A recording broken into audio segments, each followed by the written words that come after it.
मौसम में उतार चढ़ाव लोगों को बीमार बना रहा है। ऐसे में हर चौथे व्यक्ति के गले में या तो इन्फेक्शन या तो वो खांसी की चपेट में आ रहे हैं। डॉक्टर्स की सख्त हिदायत है कि अगर ऐसी कोई बीमारियां होती हैं तो डॉक्टर से बिना कंसल्ट किए दवाई लिया जाए तो बहुत घातक साबित हो सकता है। नमस्ते दर्शकों, स्वास्थ्य चर्चा के इस कार्यक्रम में आप सभी का स्वागत है। आज हम चर्चा करेंगे गले संबंधित रोग के बारे में एवं यूनानी चिकित्सक के बारे में। हमारे साथ इस विषय पर बात करने के लिए डॉक्टर फातिमा हमारे साथ स्टूडियो में मौजूद है। डॉक्टर फातिमा, हमारा स्टूडियो में आने के लिए बहुत बहुत आपका स्वागत है। गला का जो रोग है, लोग इसको अगर मामूली इन्फेक्शन समझकर आजकल लेकर चल रहे हैं और उसका किसी हद तक होम रेमेडी भी नहीं और घर पर सोचकर अवॉइड करते हैं, प्रिकॉशन नहीं लेते हैं, इलाज का सही कोर्स ऑफ ट्रीटमेंट नहीं लेते हैं। तो यह कितनी बड़ी दिक्कत हो सकती है कि गले के रोग को अगर हम लोग मामूली इन्फेक्शन समझकर चलते हैं तो क्या वाकई में लोगों के लिए घातक है? देखिए, गला का जो रोग है ये जो है जब क्रॉनिक हो जाता है, बार बार आपको इन्फेक्शन होगा और आप उसको इलाज सही ट्रीटमेंट नहीं कीजिएगा और उसके लिए बचने के जो उपाय हैं उस पर आप कंसंट्रेट नहीं कीजिएगा अपने आप को, तो ये जाके क्रॉनिक में जब चेंज होता है तो ये लगातार लोगों को परेशान करता है और जिसकी वजह से लोग लगातार मेडिसिन फिर खाते हैं और जब मेडिसिन खाएंगे तो वो उनकी बॉडी को वीक करता है और उस मेडिसिन के नतीजे में जो उसके जो साइड इफ़ेक्ट है ना वो बॉडी पे बहुत ज़्यादा पड़ते हैं पेशेंट के। तो गले की रोग के बारे में बात करें तो रोग एक बहुत भारी शब्द है। रोग मतलब बीमारी, डिजीज़। तो रोग अगर है तो कितने प्रकार के होते हैं? गले का रोग एग्जैक्टली है क्या? इसको बाकी किसी चीज़ से, इन्फेक्शन से कैसे अंतर किया जा सकता है? रोग का प्रकार, रोग कैसे हो सकता है, क्या है, ये एक बार बताएंगे लोगों को तो लाभदायक। देखिए, गले का जो रोग है ना ये ईएनटी के एक सेक्शन में आता है, एक पूरा एक डिपार्टमेंट ही है ईएनटी का, ईयर, नोज और थ्रोट। तो जो नाक, कान और हलक की जो म्यूकस मेम्ब्रेन है ये एक दूसरे से जुड़ी हुई हैं। तो जनरली गले में इन्फेक्शन नहीं होता, इन्फेक्शन आपका नाक से आता है अंदर में। चूँकि हमको सबसे पहले ये देखना पड़ेगा कि जो हमारी जो नाक है उसका फंक्शन क्या है। नाक का फंक्शन मेनली है कि रेस्पिरेशन में मदद करता है, फिल्ट्रेशन करता है, हमारा जो वॉइस टोन है उसको मेंटेन करता है। अक्सर आप देखिएगा बहुत से लोगों को हम फ़ोन पे बात करते हैं और हम पूछ लेते हैं कि तुमको नज़ला ज़ुकाम हुआ है क्या, तुम्हारी आवाज़ भारी हो रही है। तो ये नाक का बहुत बड़ा काम है। उसके बाद नाक का एक अहम काम जो है वो है एयर कंडीशन। नाक जो है बाहर से जो एयर आती है हमारे अंदर हम जो लेते हैं तो वो एयर का टेम्परेचर तो अलग अलग होता है। जाड़े में आ गए तो ठंडी एयर है, गर्मी में गए तो गर्म एयर है। हमारा लंग्स जो है वो बहुत नाजुक होता है, वो उतनी गर्म हवा या उतनी ठंडी हवा को नहीं ले सकता, लेकिन हमारी नाक जो है उस एयर को लेती है और वहाँ पे उसको नॉर्मल टेम्परेचर में करके अंदर डालती है। लेकिन हमारी जो लाइफ स्टाइल है वो इतनी ही बदल चुकी है कि हमको ऐसा लगता है कि हमारी जो नाक है ना का वो जो एयर कंडीशन जो फंक्शन है वो प्रॉपर नहीं हो पाता है और जिसके नतीजे में बार बार जो है लोगों को मौसम चेंज होने पर इन्फेक्शन हो जाते हैं या रनिंग नोज़ की प्रॉब्लम आती है या छींक बहुत ज़्यादा आने लगती है लोगों को। अब ये इन्फेक्शन की बात आपने बताई है तो इसमें ना बैक्टीरियल इन्फेक्शन के बारे में भी डॉक्टर्स जो हैं लगातार प्रचार प्रसार कर रहे हैं। हर एक अगले व्यक्ति को आप देखेंगे वर्क प्लेस पे भी ये इन्फेक्शन दिखाई देता है। तो बैक्टीरियल इन्फेक्शन का इसमें क्या रोल है, कैसे एक दूसरे को कम्युनिकेट करता है, क्या शुरुआत कहाँ से होती है गले के रोग की? हम लोग क्या करें कि हम लोग वहीं से शुरुआत से ही इसका बचाव कर सकते हैं? देखिए, बैक्टीरियल इन्फेक्शन जो है ये मेनली जो होता है, बैक्टीरियल इन्फेक्शन कम, लेकिन वायरस जैसे कि अभी कोविड पीछे हमारा गुजर चुका है, कोविड का एक 2 एपिसोड 2 साल लगातार चला है कोविड। तो वायरल इन्फेक्शन बहुत ज़्यादा होते हैं जो कि ड्रॉपलेट से फैलते हैं। आप छींक रहे हैं, आपके छींकने से जितने भी हैं वो दूसरे लोगों को एयर में फैल जाते हैं। तो ये फैलता बहुत तेज़ी से है। तो लोगों को चाहिए कि जब उनको ऐसा हो रहा है कि उनकी नाक में कुछ प्रॉब्लम आ रही है या छींक है या खांसी कुछ इस तरह का, तो कवर करके, फेस को कवर करके चलें ताकि बाकी लोगों को वो कम्युनिटी के सेव कर सकें और अपने आप को भी सेव कर लें। क्योंकि इन्फेक्शन आपके अंदर ऑलरेडी है और हो सकता है उससे ज़्यादा इन्फेक्शन आप जहाँ जा रहे हो वहाँ पर हो, तो आपको तो इन्फेक्शन और ज़्यादा लग जाएगा। तो अपने आप को भी सेव करने के लिए और अदर लोगों को भी सेव करने के लिए आपको अपने नाक को कवर करके रखना चाहिए। देखिए, पहले की लाइफ स्टाइल क्या थी कि जब जाड़ा आता था तो मेथी के लड्डू बन के तैयार हो जाते थे हर घरों में, गुड़ की चाय लोग पीते थे, तुलसी का सेवन करते थे। वो सारी चीज़ें क्या थी, आपकी बॉडी को आने वाली ठंडक से तैयार करना है कि वो उससे लड़ सके। अब हम इन तमाम चीज़ों पे कोई फोकस ही हमारा नहीं है। हम जाड़े में भी कोल्ड ड्रिंक का सेवन कर लेते हैं, तो ये सारी चीज़ें हमें कहीं ना कहीं डैमेज कर रही हैं। तो आप गले के टेम्परेचर की बात कर रही हैं कि हमें कहीं ना कहीं टेम्परेचर को मेंटेन रखना चाहिए, वो ठंड का सीज़न हो चाहे कोई दूसरी भी जो मौसम वो आ जाए। तो अब हम लोगों ने इन्फेक्शन के बारे में बात किया है, अब हम लोग बात करते हैं कि अगर हमें थ्रोट में इन्फेक्शन की सबसे भारी वजह अगर आ रही है तो देश भर में वो देखा जा रहा है कि कहीं ना कहीं टोबैको का सेवन, कहीं गुटखा, तंबाकू, खैनी, इन सब चीज़ों का जो सेवन है वो एक भारी जो लोग की संख्या है उन पे जो है दुष्प्रभाव दे रहा है। वो उम्र का दायरा पार कर कर आजकल कम उम्र के जो यूथ हैं वो भी इसका सेवन कर रहे हैं। तो इसका एक मास में बहुत ज़्यादा अफेक्ट क्या पड़ रहा है, क्या असर पड़ रहा है, दुष्प्रभाव कितना ज़्यादा घातक है, इसको हल्के में लेने की ज़रूरत है या नहीं है, ये एक अगर आप होल एंड सोल मैसेज देंगी तो बहुत लोगों को जाएगा। टोबैको का असर थ्रोट में, गले के रोग में कितना ज़्यादा उसका योगदान है, ये ज़रा बता दें। देखिए, जो भी हम ये तंबाकू का सेवन करते हैं वो कहीं ना कहीं इरिटेशन पैदा करता है, और वो इरिटेशन की वजह से जो है वहाँ पे लोगों को प्रॉब्लम होती है। बार बार अक्सर पेशेंट आते हैं कि हमारा मुंह अब खुल नहीं रहा है जी, जॉ लॉक हो जाता है उनका। जब वहाँ की कंडीशन पहुँचती है लोगों की, तब लोग आते हैं, मुंह में छाले पड़ रहे हैं इरिटेशन की वजह से, लोग उसको अवॉइड करते हैं, कुछ भी दवा खा लिया, कुछ भी लगा लिया, अवॉइड कर देते हैं। लेकिन जब ये लॉक होने लगता है ना, तब लोग आते हैं कि अब हम खाना नहीं खा पा रहे या फिर मेरा पूरा मुंह नहीं खुल पा रहा है। उस टाइम में आप जब टेस्ट कराइए या डॉक्टर के पास हायर सेंटर में भेजिए तो लगभग तय ही रहता है कि वो कैंसर की तरफ जा रहे हैं। तो हम लोगों को यही बोलेंगे कि अब आपकी जो सेहत है ना, वो आज की डेट में सबसे ज़्यादा कीमती है, उसको बचा के रखिए। ये सारी चीज़ें वक्ती होती हैं और ये थोड़ा सा एंजॉयमेंट देता है। आपको अगर मन कर रहा है खाने का तो उसको उसकी जगह पे आप दूसरी चीज़ खाइए। जैसे बहुत से लोग होते हैं, अब जैसे ड्राइवर्स लोग हैं कि वो कहते हैं कि हम अगर मुंह हमारा नहीं चलता है तो हम गाड़ी ड्राइव नहीं कर पाते हैं, तो उसके लिए आपके पास बहुत से अल्टरनेटिव चीज़ें हैं। आप सौंफ मुंह में रख सकते हैं, नारियल है उसको यूज़ कर सकते हैं, कोई भी चीज़ इस तरह की मुंह में रखिए, तो इससे आप खुद भी बचेंगे और आने वाले वक्त में जो आपको इतना बड़ा लॉस होगा मेंटली, फिजिकली, फाइनेंशियली, उन तमाम चीज़ों से आप अपने आप को भी बचाएंगे, अपने परिवार को भी बचाएंगे। आपने टोबैको का जिक्र जैसे हुआ, आपने कैंसर शब्द का जिक्र किया है। कैंसर को लेकर देश भर में कई कैंपेन्स चल रही है, सरकार खुद आगे आ रहे हैं कि लोगों को इससे बचाया जा सके।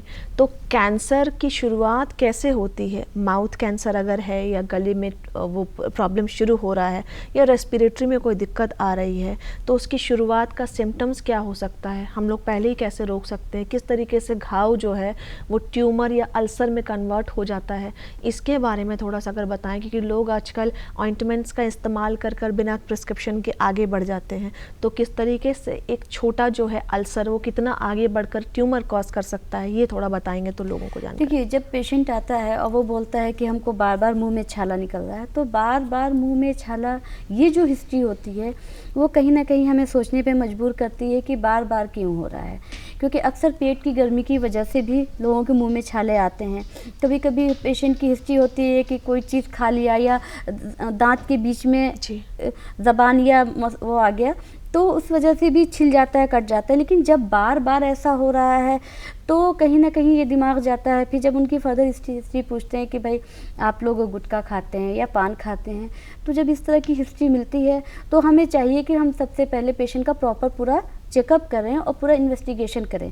अगर उस टाइम में इस तरह की कंडीशन नहीं, कैंसर सेल आपके बॉडी में डेवलप नहीं है, तो काउंसलिंग करके उनको सारी चीज़ें बताकर हम रोक सकते हैं जी। लेकिन अगर ये चीज़ें बढ़ जाएंगी या बार बार ऐसा होगा तो वो अल्टीमेटली उधर जाएगा ही। तो फर्स्ट स्टेज पे ही हमें चाहिए कि पेशेंट को सतर्क कर दे, उनको बता दे, उसके बारे में जानकारी दे उनको कि ये आगे ये चीज़ कन्वर्ट हो सकती है, आपको इतना बड़ा लॉस हो सकता है। क्योंकि आप भी दिन प्रतिदिन मरीजों का ट्रीटमेंट लेती हैं, चेकअप्स करती हैं, देखती हैं, तो आपका ये अनुभव क्या कहता है? आपके पास किस तरीके के मरीज सबसे ज़्यादा आते हैं? क्या टोबैको को सेवन करने वाले का कोई निर्धारित एज ग्रुप है? किस तरीके के मरीज आपके पास ज़्यादा आते हैं? नहीं, सारे एज ग्रुप के लोग आते हैं, सारे ग्रुप के। आज की डेट में कोविड के बाद हमने ये देखा है कि लोगों की खांसी नहीं बंद हो रही है जी। लोगों की कंप्लेन रहती लगातार 1 महीना खांसी। तो कहीं ना कहीं कोविड ने हमारे बॉडी को डैमेज किया है, हमारे इम्यून पावर को डैमेज किया है। और ये डैमेज जो है जब पेशेंट का बाकी जांच होती है तो कहीं ना कहीं ट्यूबरक्लोसिस के चांसेस बहुत ज़्यादा दिखने लगे हैं हमें, कि चूँकि बॉडी वीक हो रही है, आपके एटमॉस्फेयर में ट्यूबरक्लोसिस, माइकोबैक्टीरियम ट्यूबरक्लोसिस तो है ही। जब आपका इम्यून पावर वीक होगा तो वो अंदर जाएगा और वो कहीं ना कहीं आपके बॉडी में घर करेगा। तो उसकी वजह से प्रोलॉन्ग कफ की हिस्ट्री बहुत ज़्यादा मिल रही है। और टोबैको तो हर एज के लोग, ज़्यादा छोटे छोटे बच्चे, 12 साल 10 साल के बच्चे भी अब इसको यूज़ करने लगे हैं, इसको यूज़ करने लगे। तो आपकी तरफ से एक मैसेज अगर सीधा जाए कि उन यूथ को क्या मैसेज है, वो किस तरीके से अपनी जो आने वाली पीढ़ी है उसको बचा कर रखें? देखिए, हम तो माँ बाप से यही कहेंगे कि बच्चों पे अपनी नज़र रखें और बच्चों को सही और गलत बताएं। बच्चे अगर आपके मुंह में कोई चीज़ डाल रहे हैं तो आप उनसे पूछिए कि क्या डाल रहे हैं, या वो जो चीज़ खा रहे हैं तो आप उनसे मांगिए कि हम भी खाएंगे, ताकि आपको पता तो चले कि आपके बच्चे क्या ले रहे हैं। बच्चे को बोल देना, डांट देना या मार देना वो सोल्यूशन नहीं है। एक बार उसको लेके आप खुद चखिए कि आपका बच्चा क्या चीज़ खा रहा है, और फिर उसको बताइए कि ये गंदी चीज़ है, इसको नहीं खाओ। इसकी जगह पे अगर आपके बच्चे की आदत पड़ गई है कि वो मुंह में उसको रखने की कोई चीज़, तो फिर आप उसकी जगह पे उसका अल्टरनेट दीजिए ना। उसको बोलिए कि इसको सौंफ रखो, कोई भी चीज़ आप दीजिए कि उसको तुम मुंह में रखो, धीरे धीरे करके उसकी आदत को छुड़वाइए। क्या बढ़ती टोबैको के सेवन को देखकर आपको लगता है कि जो शिक्षा का घर है, स्कूल्स हैं, कॉलेजेस हैं, यहाँ पर किसी तरीके की चीज़ें या प्रयास करने की ज़रूरत है? हाँ, ये सारी चीज़ें तो बच्चों में ही ज़्यादा हैं। और ताज्जुब लगेगा कि जहाँ बड़े बड़े स्कूल्स हैं जी, और हाई फाई फैमिली के बच्चे आते हैं, वहाँ पे आपको जो सिगरेट होती है ना वो इतनी कॉस्टली मिलती है, और बच्चे शेयर करके अपने पॉकेट मनी से एक सिगरेट लिए, 4 बच्चों ने शेयर करके पी लिया। तो कहीं ना कहीं ध्यान देने की चीज़ है कि स्कूल में भी बच्चों को वॉच करने की ज़रूरत है और वहाँ उनको बताने की ज़रूरत है, और घर में माँ बाप को भी चाहिए, पेरेंट्स को भी चाहिए कि बच्चों को इस चीज़ों के लिए बताएं कि क्या सही और क्या गलत है। हमें बच्चों को छोड़ नहीं देना है और उन पे ध्यान देना है। तो आपने इस पे बताया कि और भी अंग जो हैं, अगर सिगरेट पे आता है तो रेस्पिरेटरी से होते हुए पूरे शरीर के और बाकी अंग को भी वो सीधा प्रभावित करता है। तो ये बहुत बड़ी दिक्कत है आज के अभी लोगों के बीच, समाज में। अब इससे सबसे बड़ी बीमारी जो झारखंड राज्य में देखा गया, ट्यूबरकुलोसिस, जिस पे सरकार काम भी कर रही है लगातार। लेकिन अगर ऐसी सिम्टम्स के साथ लोग आते हैं या फिर ऐसी लत के साथ आते हैं तो ट्यूबरकुलोसिस और लोगों पर हावी हो जाता है, जिसको हम लोग शॉर्ट फॉर्म में टीबी भी कहते हैं। तो थ्रोट में टीबी या फिर लंग्स टीबी, ये बहुत तेज़ी से अपना पाँव पसार रहा है। तो इस पर यही सारी चीज़ जो है, इसको रोक लगाया जाता है कि आप टोबैको का सेवन नहीं करेंगे, अच्छा खान पान लेंगे या फिर किसी भी चीज़ का स्मोकिंग नहीं करेंगे और अपने आप को हेल्दी रखेंगे। लेकिन ट्यूबरकुलोसिस जो है वो यूथ में भी सबसे ज़्यादा पाया जा रहा है। पहले कुछ साल पहले तक गांव, ग्रामीण क्षेत्र में, यही सब में देखा जाता था, पर अब इसको ट्यूबरकुलोसिस के फैलाव को लेकर क्या बोलेंगे? हम लोगों ने कैंसर के बारे में चर्चा किया है। टीबी जो है वो सीधा माउथ, थ्रोट और लंग्स को ज़्यादातर इफेक्ट करता है। और खांसी का जो बताया, आप कह रही हैं प्रोलॉन्ग खांसी जो है लोगों में बहुत सिम्टम्स दिख रहा है, तो टीबी का भी एक सबसे मुख्य सिम्टम खांसी है। तो टीबी की खांसी और नॉर्मल खांसी को हम लोग कैसे अंतर करेंगे? देखिए, ट्यूबरकुलोसिस जो है ना, आज के वक्त में भी टीबी का जो नाम है, लोगों के बीच में एक डर है जी, क्योंकि समाज में हमने ऐसे बना ही दिया है कि टीबी का पेशेंट है तो उसको किनारे कर दो। ठीक है, आप उससे आपको फैलता है, लेकिन आपको ये मानना पड़ेगा कि ये टीबी जो है ये हमारे समाज में है और हमको संकल्प लेना होगा कि हमें इसको उखाड़ना है। जब तक एक आम पब्लिक नहीं संकल्प लेगी और वो कोशिश नहीं करेगी, तब तक टीबी जो है हमारे समाज से नहीं जाएगा। सरकार चाहे उसके लिए जितना भी प्रोग्राम चला ले, जितनी भी मेहनत कर ले। अक्सर पेशेंट आते हैं और जब उनसे हम लोग बोलते हैं कि इतनी दिन से खांसी है, भूख का नहीं लगना, जी ठीक है, वीकनेस हो रही है, भूख नहीं लग रही है, शाम होते होते पेशेंट अक्सर बोलता है कि शाम होते होते थकावट लगती है। वो बोलेगा बुखार नहीं आया, नहीं मैडम, बुखार तो हमको बिल्कुल नहीं आता है, हमको थकावट लगती है, ऐसा लगता है थोड़ा देर के लिए रेस्ट कर लें। ये सारी चीज़ें जिन पेशेंट में मिलती है तो दिमाग जाता है कि कहीं ना कहीं ये ट्यूबरकुलोसिस के लिए की तरफ जा रहा है। और सबसे इंटरेस्टिंग बात यह है कि ट्यूबरकुलोसिस सिर्फ बाल और नाखून को छोड़ के पूरे बॉडी में कहीं भी हो सकता है। ज़रूरी नहीं कि आपके लंग्स में ही हो, क्योंकि लंग्स का टीबी तो आपको दिख जाता है, जी, पकड़ में आता है। अदर जो ऑर्गन्स हैं उनके टीबी दिखते नहीं हैं और पकड़ में भी बहुत जल्दी नहीं आते, क्योंकि उनके लिए जो टेस्ट हैं वो बहुत महंगे हैं या हर जगह उसकी पहुंच नहीं है, तो वो टीबी पकड़ में नहीं आता है। सिर्फ लंग्स का टीबी ऐसा है जो पकड़ में आ जाता है। तो इस तरह की होती है तो चेस्ट एक्सरे सबसे कॉमन है। आप हम लोग चेस्ट एक्सरे कराते हैं, उसके बाद फिर स्पुटम का टेस्ट करते हैं, तो कहीं ना कहीं पॉजिटिव आता है तो फिर ट्रीटमेंट होता है उसका। तो अभी का स्टेटस क्या है? पिछले सालों के कुछ मुकाबले जो है ये टीबी थ्रोट या लंग्स को जो इफेक्ट कर रहा है, खांसी वाले जो मरीज़ हैं, एक कोविड की खांसी हो गई, एक टीबी वाली खांसी हो गई, तो मरीज़ में कुछ इजाफा हुआ है, कम हुआ है? ग्राफ किस तरीके से बदला है पिछले कुछ सालों में? देखिए, खांसी जो है ये कोविड के बाद जो ये खांसी है ना, ये खांसी पेशेंट का कहता है कि खांसी हो रही है, इसके साथ ये अदर सिम्टम्स नहीं देता है। और ये खांसी जनरली मैंने देखा है कि हमारे वहाँ गवर्नमेंट सप्लाई में एक आयुष जो शांदा आया था, जिसको काढ़ा बोलते हैं, तो उसको देने से रिलीफ मिल गया था। बहुत से पेशेंट को हम लोगों ने खिलाया और बहुत पेशेंट को रिलीफ मिला। या फिर पेशेंट को हम बोलते हैं कि काली मिर्च है, तुलसी है, अदरक है, दालचीनी है, इन सबों को बॉयल करके और इसका काढ़ा का सेवन कीजिए। ये सब चीज़ों से अगर कोविड की वजह से या उसके बाद जो कॉम्प्लिकेशन के तौर पे जो खांसी है पेशेंट की, वो बहुत हद तक रिलीफ हो जाती है।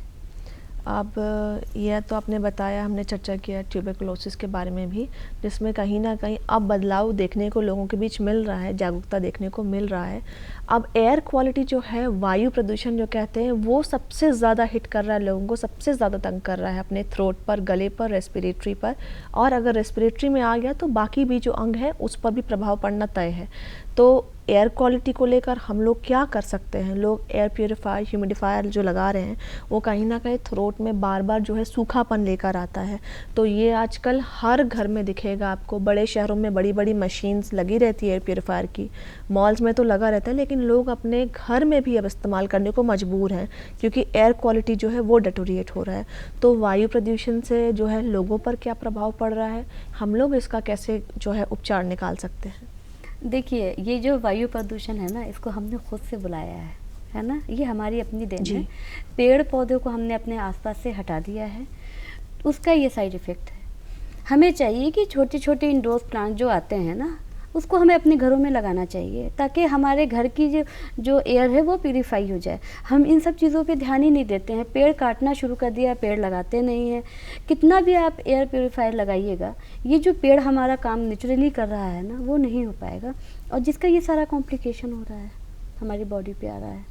तो क्या वो प्योरीफायर्स वगैरह लगाना, और जो हम लोग को गले को सूखापन रखता है, वो कहीं ना कहीं ओके है, हम लोग लगा सकते हैं, कोई इसका दिक्कत नहीं? उससे अच्छा है कि आप पेड़ लगाइए। वो कहीं ना कहीं गले को, जब गला ड्राई होगा, तो हमारी बॉडी को एक मैसेज जाएगा कि यहाँ पे सूखापन है, तो वो क्या करेगा, वहाँ पे सिक्रीशन को बढ़ा देगा, है ना, तो बॉडी के फंक्शन बढ़ जाएगा। और ये चीज़ अगर बार बार होगी तो कहीं ना कहीं हमारी बॉडी डैमेज होगी जी। अगर हम नेचुरल प्लांट है, जो इंडोर प्लांट्स, आजकल तो एक से एक इंडोर प्लांट खूबसूरत आते हैं, उसको हम अगर अपने घर में, मनी प्लांट्स हैं या और भी बहुत से प्लांट्स हैं, उसको अगर हम लगाते हैं ज़ीरो मेंटेनेंस से, वो बहुत ज़्यादा हमसे केयर भी नहीं ढूंढता है और आंखों को देखने में भी भला लगता है, हमारे घर को भी सुंदर बनाता है। और हम, सबसे बड़ी बात है कि हमारी मेंटल हेल्थ को वो मेंटेन करता है। Mental health in the sense कि आप एक पेड़ लगाते हो, उसकी केयर करते हो, तो बहुत सी जो निगेटिव थिंकिंग आपके ब्रेन में आ रही है, उससे आप दूर हो रहे हो, तो वो ज़्यादा बेहतर है हमारे लिए। हम तो हर एक को बोलते हैं कि भाई अपने आसपास छोटे छोटे, नहीं है आपके पास, अब हमारे पास ऐसे घर हो गए हैं कि हमारे पास जगह नहीं है बड़े पेड़ लगाने की, हम छोटे छोटे पेड़ लगाएं। आजकल वाटर में प्लांटेशन बहुत अच्छा होता है, हम उसको करें।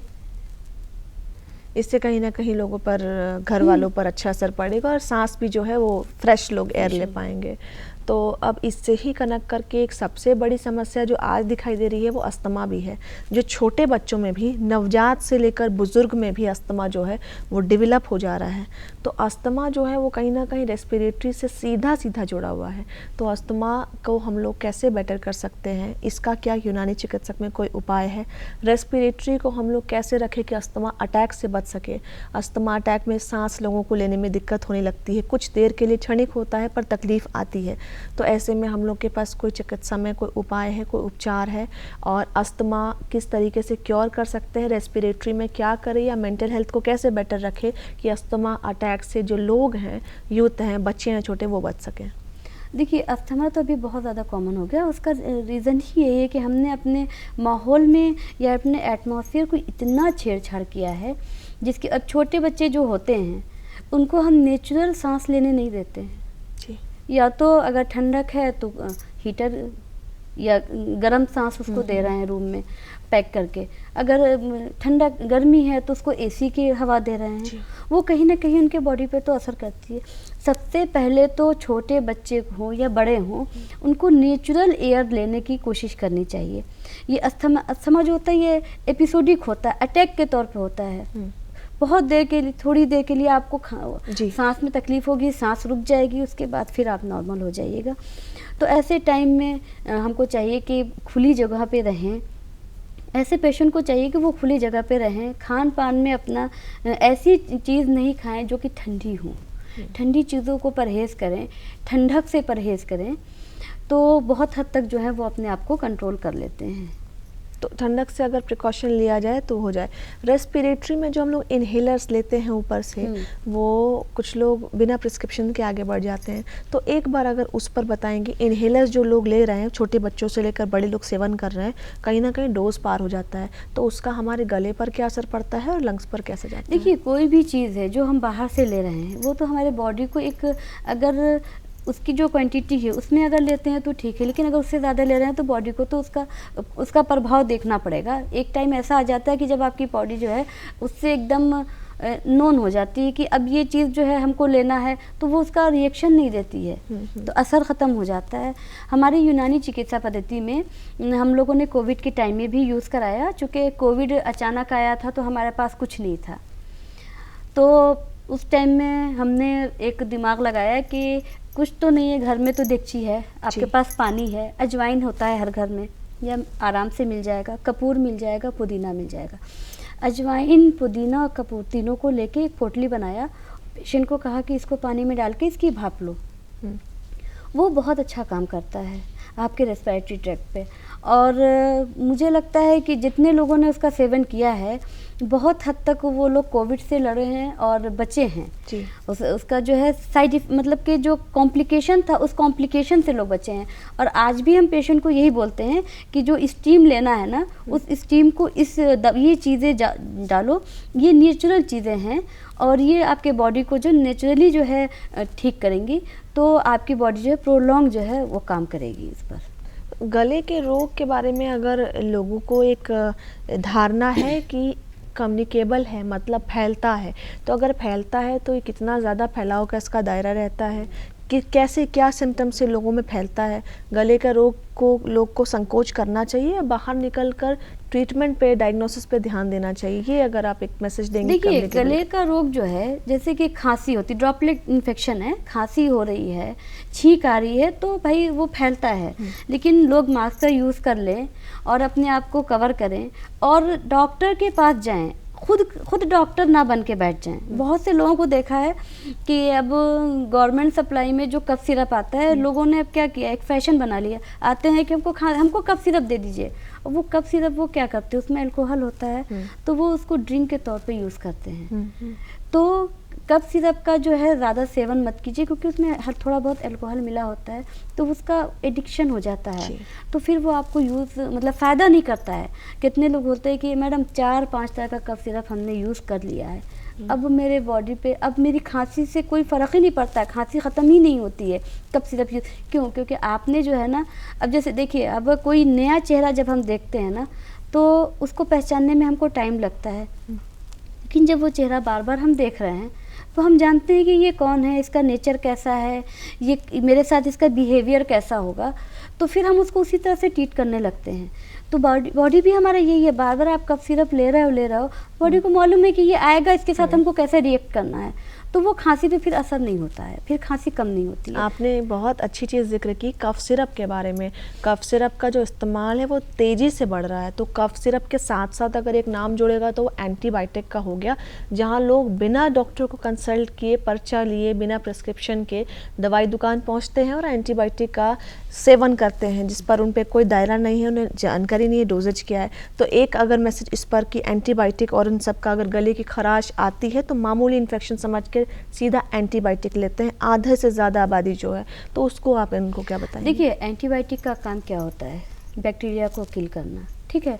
आपकी बॉडी ऑलरेडी जो है ना वो उसके अंदर एक सिस्टम डेवलप हो जाता है जो बैक्टीरिया को किल कर देगा। अब जैसे हम यहाँ बैठे हैं, वहाँ पे दरवाजे पे किसी ने नॉक किया, हम उठ के गए, दरवाज़ा खोला जी, एक काम हो जी, गया, जी। ठीक है। बॉडी ऐसी ही होती है, ये बैक्टीरिया अंदर दाखिल हुआ, बॉडी ने अपना काम किया और बैक्टीरिया को मार दिया। लेकिन हमने एक बंदा रख लिया है, कोई भी आया, वो बंदे ने दरवाज़ा खोल दिया, वो आदमी आ गया, तो क्या होता है कि वो आदमी मेरा दोस्त है या मेरा दुश्मन है वो हमें नहीं मालूम है। जब वो मेरे सामने आके खड़ा होता है तब हम जानते हैं कि ये मेरा दोस्त है या दुश्मन है, जी, जी। ठीक है। तो जो एंटीबायोटिक हम खा ले रहे हैं वो यही काम कर रहा है। बॉडी जो है हमारी अब उसको जो है इतनी वीक हो चुकी होती है कि अब उसको पता ही नहीं चल पाता है कि ये मेरा दोस्त है कि, तो वो बॉडी का जो इम्यून पावर है वो हम कहीं ना कहीं एंटीबायोटिक के थ्रू जो है वीक कर रहे हैं, जिसका नतीजा है कि हर जगह रिसर्च हो रहे हैं कि आने वाले वक्त में जो है एंटीबायोटिक भी इंसान के जिस्म पे कारगर नहीं होगी। अब आप बताइए कि जो बड़े बड़े इन्फेक्शंस हो रहे हैं, तो जब एंटीबायोटिक आपका काम नहीं करेगा तो फिर आप क्या करेंगे?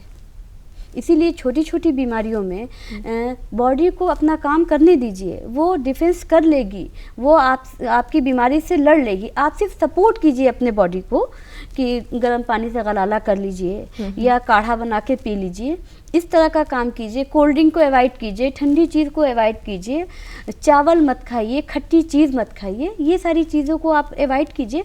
बाकी बॉडी को अपना काम करने दीजिए, वो अपना काम कर लेगा। जब ज़्यादा प्रॉब्लम होती, वो चीज़ बार बार होती, तब आप डॉक्टर के पास जाइए और डॉक्टर आपकी बॉडी को देखकर, आपकी डिसीज़ को देखकर सही एंटीबायोटिक सही डोज में आपको देगा, जिसको कि आप खाइए और तब वो आपके शरीर को ज़्यादा सही से प्रोटेक्ट करेगी। तो आपने जाना कि गला का जो रोग है वो कितना ज़्यादा घातक हो सकता है, और लोग जो हैं इसे साधारण एक इन्फेक्शन समझकर अवॉइड नहीं करें, संकोच नहीं करें और सीधा बाहर निकलकर सबसे पहले डॉक्टर्स को कंसल्ट करके इलाज लें। एंटीबायोटिक्स का सेवन से जो है आप कहीं ना कहीं परहेज करें, ये हिदायत साफ साफ लोगों को मिला है। बहुत ज़्यादा जानकारी जो है आपकी लोगों तक पहुंची है और बहुत ज़्यादा लाभदायक है। धन्यवाद हमारे साथ जुड़ने के लिए। तब तक के लिए इतना ही। स्वास्थ्य चर्चा के अगले कार्यक्रम में जुड़ने के लिए दूरदर्शन झारखंड के डिजिटल प्लेटफॉर्म को सब्सक्राइब करें। जोहार।